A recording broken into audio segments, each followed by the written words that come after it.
हे तो एक संता ठाई लाभ पायी उत्तम म्हणविता त्यांचे दास पुढे आस उरेना. जगद्गुरु संत श्रेष्ठ श्री तुकोबाराय या अभंगामध्ये संतांच्या जवळ माणसाला उत्तम पद्धतीचा लाभ होतो याचा विचार बोलून दाखवतात. त्याचा थोडासा विचार आपण मर्यादित वेळेमध्ये करून आलो. थोडासा विचार सांगायचा आहे. संत महात्मे लाभाचं परिमाण सांगतात. कसा लाभ आहे? उत्तम. म्हणून उत्तम शब्द अभंगामध्ये पहिल्याही चरणात आला, शेवटच्याही चरणात आला. हे तो एक संता ठाई लाभ पायी उत्तम. तुका म्हणे संत सेवा हेची देवा उत्तम. उत्तम शब्द दोनदा आला. संतांकडे गेल्यानंतर उत्तम लाभ प्राप्त होतो. हा उत्तम लाभ म्हणजे नेमका काय आहे याचा अगदी 1-2 ते 5 मिनिटामध्ये मी विचार सांगून संपवणार आहे, फार नाही. असं आहे, लाभाचे 3 प्रकार असतात. ऐका, लाभाचा विचार करताना लाभाचे 3 प्रकार असतात. इकडे ऐका, माझ्याकडे ऐका. मी 2च मिनिटात संपवणार, 2च मिनिटात. लाभाचे 3 प्रकार असतात. एक बरा लाभ असतो, एक चांगला लाभ असतो आणि एक उत्तम लाभ असतो. मी उदाहरणानं सांगून थांबणार आहे. बरा लाभ म्हणजे काय? लाभ होतो पण मनासारखा होत नाही तो बरा लाभ. उदाहरण सांगतो. एखाद्या माणसाला 1000 रुपयाची गरज आहे. मित्राकडे गेला आणि मित्राला म्हणाला, बाबा महिन्याचा शेवटचा आठवडा चालू आहे, पगार संपला आहे, पैसे जवळ नाहीत, 1000 रुपयाची गरज आहे, काही कर, मला 1000 रुपये दे, पगार झाला की तुझे 1000 रुपये परत करतो. मित्रांनी त्याला सांगितलं, बाबा महिन्याचा शेवटचा आठवडा तुझाच चालू आहे आणि आमचा काय पहिला चालू आहे काय? आमचाही शेवटचाच आहे. मी तुझ्याबरोबरच, तुझ्या एवढाच पगार मलाही मिळतो, तुझ्याबरोबरच काम करतो, माझ्याकडेही काही पैसे नाहीत 1000 रुपये तुला देण्यासारखे, परंतु काही कारणाकरता मी 200 रुपये राखून ठेवले होते, तेवढे देतो, अजून 4 जणांजवळून 200 गोळा कर आणि 1000 रुपये घेऊन तुझं काम पूर्ण कर. तो म्हणाला, ठीक आहे, काही हरकत नाही. बरं झालं तू तरी घरी भेटलास. 200 तर 200. किती मागायला गेला होता? 1000. मिळाले किती? 200. याला म्हणतात बरा लाभ. दुसरा लाभ आहे चांगला. 1000 रुपयाची गरज होती, मित्राकडे गेला, मित्राला सांगितलं, मित्रांनी सांगितलं, माझ्याजवळही पैसे नाहीत, पण मला काही पैसे भरायचे होते बँकेमध्ये, काही हप्ता भरायचा होता, म्हणून मी 1000 रुपये जमा करून ठेवलेत, पण तुझी गरज माझ्यापेक्षा जास्त आहे, मी थोडंसं उशिरा भरीन, पण तुझी गरज जास्त आहे, मी तुला 1000 रुपये देतो, पण पगार झाला की पहिले माझे 1000 परत कर, माझं काम अडलंय. पण तो काही हरकत नाही. 1000 त्याने मित्रांनी दिले. तो म्हणाला, चांगलं झालं बाबा, घरी भेटलास. मागायला गेला होता, 1000 मिळाले. 1000. तो म्हणला, चांगलं झालं.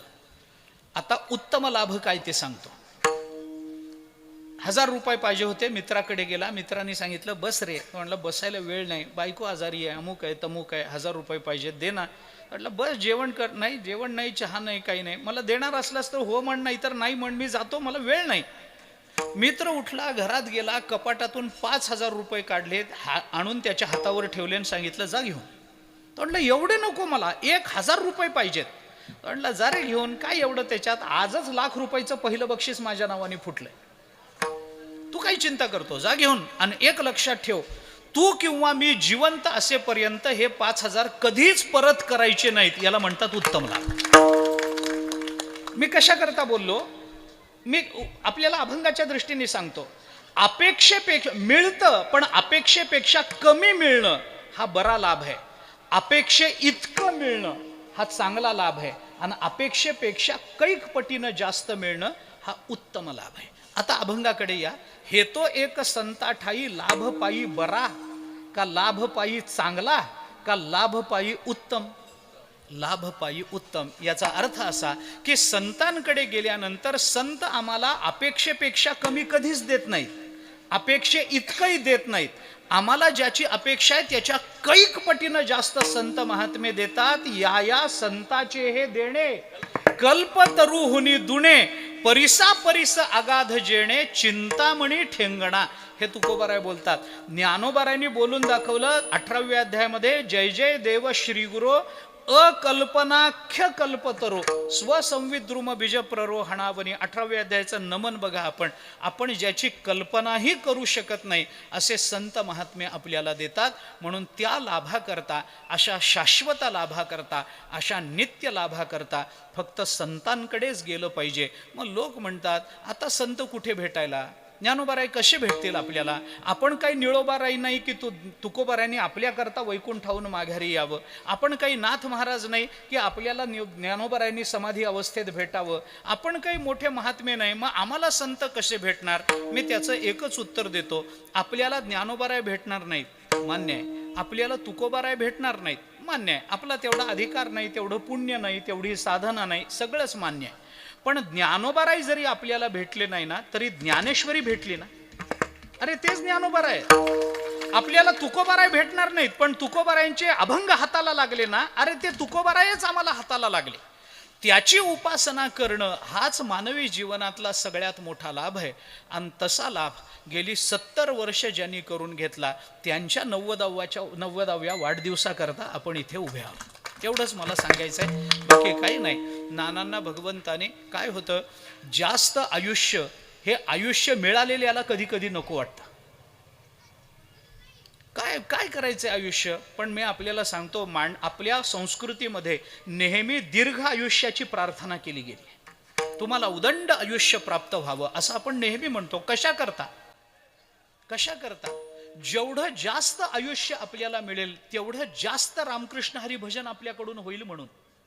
जेवढं जास्त आयुष्य मिळेल तेवढी जास्त पारायणं आपल्याकडून होतील म्हणून ते मिळावं. म्हणून आजही मी भगवंताच्या संतांच्या चरणाजवळ नानांकरता ही प्रार्थना करतो की आत्ता फक्त 90 झाले, फक्त 90. तुम्ही चिंताच करू नका. हा नाही, नका का आठवे ना, काय करायचं आठवून आपल्याला. उदंड आयुष्य भगवंतानी द्यावं की ज्या आयुष्यामध्ये आपल्या हातून ज्ञानेश्वरी आणि गाथा कधी सुटू नये, मुखामधलं रामकृष्ण हरी कधी बंद होऊ नये, एवढीच कृपा भगवंताने आपल्यावर करावी. बाकी कौटुंबिक आणि प्रापंचिक दृष्टीनं ते संपन्न आहेत, ते समाधानी आहेत, ते तृप्त आहेत. चांगली संतती निर्माण होणं, चांगले जावई प्राप्त होणं, चांगल्या सुना प्राप्त होणं, चांगली नातवंड प्राप्त होणं, हे सगळं प्रापंचिक दृष्टीनं अनुकूल असतं. आणि ती अनुकूलता परमार्थ करणाऱ्यांना परमात्मा स्वतःच प्रदान करत असतो. परंतु नानांना हे सगळं उपलब्ध आहे, सगळं प्राप्त झालेलं आहे. पारमार्थिक दृष्टीनं त्यांचं आयुष्य उन्नत व्हावं. ज्ञानेश्वरी गाथ्याच्या अक्षरांची सेवा त्यांच्याकडून पुन्हा पुन्हा घडत राहावी. पुन्हा पुन्हा मानवी जन्म मिळावा, पुन्हा पुन्हा वारकरी घरात मिळावा, पुन्हा पुन्हा ज्ञानेश्वरी गाथा हरिपाठ हाताला लागावं, पुन्हा पुन्हा रामकृष्ण हरीसारखा परिपूर्ण मंत्र आमच्या मुखामध्ये यावा. याच्यापेक्षा वेगळं माणसाने दुसरं काही मागू नये. आणि तेच मागणं मी हरिभक्तीपरायण नानांकरता आज भगवंताच्या आणि संतांच्या चरणी करतो. भगवंतांनी त्यांना उदंड दीर्घ आयुष्य द्यावं, निरामय आयुष्य द्यावं आणि ज्ञानेश्वरी गाथा आदी संत वाङ्मयाची त्यांच्याकडून सेवा करून घ्यावी, त्यांच्या परिवाराकडून ती सेवा करून घ्यावी. सगळा परिवार या ग्रंथामध्ये प्रवृत्त असावा, एवढीच प्रार्थना भगवंताच्या आणि संतांच्या चरणी करतो. आपल्या दोघांनाही उदंड आयुष्य मिळावं अशी पुन्हा एकदा प्रार्थना करतो. आपण आमंत्रित केलं, खरं म्हणजे तुम्ही मला बोलवावं, माझ्या येण्यानंच कार्यक्रम व्हावा एवढा मी मोठा कधीच नव्हतो. आजही मी तेवढा मोठा नाही, पण तुमचं प्रेम आहे, तुमची श्रद्धा आहे वारकरी संप्रदायावर, आणि त्या दृष्टीनं मला आमंत्रित केलं. त्याबद्दल आपल्या सगळ्या परिवाराला, सांगळे परिवाराला अंतःकरणपूर्वक धन्यवाद देतो. आणि भगवंताची कृपा आणि संतांची कृपा सर्वांवर व्हावी एवढी सद्भावना व्यक्त करतो. टाळकरी मंडळी, वादक मंडळी, आपल्या सर्वांच्या चरणी नतमस्तक होतो. झालेली सेवा संतांच्या, सद्गुरूच्या, परमात्म्याच्या, तुम्हा सर्व श्रोत्यांच्या निवृत्तीनाथ महाराजांच्या चरणी समर्पित करू. वाणीला विराम देऊ. ज्ञानेश्वर माऊली ज्ञानराज माऊली तुकाराम, माऊली ज्ञानराज माऊली ज्ञानेश्वर माऊली ज्ञानराज माऊली तुकाराम. निवृत्ती राया, निवृत्ती राया, सुपमुक्ता भाई जन सखया. निवृत्ती राया, निवृत्ती राया, सुपमुक्ता भाई जन सखया. निवृत्ती राया, निवृत्ती राया, सुपमुक्ता भाई जन सखया. निवृत्ती राया, निवृत्ती राया, सुपमुक्ता भाई जन सखया. निवृत्ती राया, निवृत्ती राया, सुपमुक्ता भाई जन सखया. निवृत्ती राया, निवृत्ती राया, सुपमुक्ता भाई जन सखया. एक भावना फक्त बोलून दाखवतो. कार्यक्रम खूप आनंदाचा आहे, कार्यक्रम खूप छान रीतीनं संपन्न झालाय. माझंही कीर्तन संपलंय. पण आध्यात्मिक भूमिका स्वीकारताना सामाजिक जाणीवांचा विसर पडणं योग्य नाही, ते सर्वस्वी चुकीचं आहे. आणि याकरता म्हणून एक दुःखद घटना आज घडली, त्या संबंधानं आपल्या सर्वांच्या सद्भावना व्यक्त करणं हे सुद्धा आपलं कीर्तनामधलंच एक कर्तव्य आहे. कीर्तनामध्ये आनंद, मी सुरुवातीला मुद्दाम बोललो नाही, कार्यक्रम आनंदाचा आहे, कार्यक्रम नानांच्या वाढदिवसाचा आहे म्हणून मी अधिक बोललो नाही. आता माझं कीर्तन संपलंय, पण आपल्या सामाजिक जाणीवा अध्यात्माबरोबर संपन्न असल्या पाहिजेत. आपल्या महाराष्ट्राचे अत्यंत लाडके आदरणीय उपमुख्यमंत्री आदरणीय श्री अजितदादा पवार यांचं आज एका दुर्घटनेमध्ये निधन झालं. ही मी येईपर्यंत, कीर्तन संपेपर्यंत मी याची वाट बघत होतो की कोणीतरी येऊन मला सांगेल की नाही हो, ही बातमी चुकीची आहे. पण आमचं दुर्भाग्य हे की ही बातमी चुकीची आहे असं सांगणारं कोणी आलं नाही आणि या दुःखद प्रसंगाला आपल्याला सामोरं जावं लागतं आहे. महाराष्ट्राच्या राजकीय क्षेत्रातलं हे फार मोठं नुकसान आहे. कर्तृत्व संपन्न आणि कर्मप्रवृत्त असणारे लोक राजकारणातून निवृत्त होणं, याच्यात राजकारणाचं वाटोळं आहे. व्यक्तीच्या भोवती राजकारण नसतं हे जरी खरं असलं तरी व्यक्तीमुळे राजकारण सुस्वभावी, प्रामाणिक आणि वृद्धिंगत होणारं असतं, हेही तेवढंच खरं असतं. आणि याकरता म्हणून दादांच्या जाण्याने महाराष्ट्रामध्ये राजकीय क्षेत्रामध्ये आणि सामाजिक क्षेत्रामध्ये जी पोकळी निर्माण झालेली आहे ती कधीही भरून निघणारी पोकळी नाही आहे, याची आपल्याला सगळ्यांना जाणीव आहे. आपण भगवंताच्या चरणी, ज्ञानोबाराय तुकोबारायांच्या चरणी प्रार्थना फक्त करू शकतो की त्यांना सद्गती प्राप्त व्हावी, त्यांना भगवंतांनी संतांनी आपल्या चरणाजवळ स्थान द्यावं, एवढी एक सद्भावना या निमित्तानं व्यक्त करू. दादांना सर्वांकडून श्रद्धांजली व्यक्त करू आणि ती श्रद्धांजली आपल्या वारकरी संप्रदायाच्या नियमाप्रमाणे म्हणून रामकृष्ण हरीचं 2 मिनिटं भजन करू. रामकृष्ण हरी जय जय रामकृष्ण हरी. राम कृष्ण हरी जय जय राम.